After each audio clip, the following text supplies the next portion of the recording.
One of the first verses that I memorized as a child was Psalm 119, 105, which says, "Your word is a lamp to my feet and a light to my path."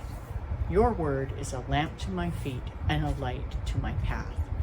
And as I was thinking about that verse lately, I was thinking about the amount of time that I spend in God's word compared to the amount of time that I spend doing other things. And is it a true reflection of the fact that I look to God's word to be a lamp to my feet and a light to my path? That I look to God's word to be the guiding principle of my life?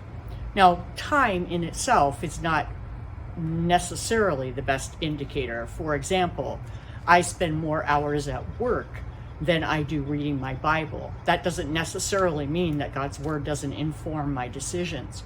But when I look at that time that we have that is more our discretionary time, maybe the time that we spend on social media, the time that we spend watching the news, the time that we spend reading blogs from our particular, the people that we follow, are those the things that are getting prevalence in what's informing our decisions, or is it God's word? Are those the things through which we are filtering our understanding of culture and the world around us, or is it God's word? So I would encourage us all, including myself today, if we say that God's word is a lamp to our feet and a light to our path, then let's make sure that we are spending time in it. Let's make sure that we are meditating on it. Let's make sure that we are memorizing it.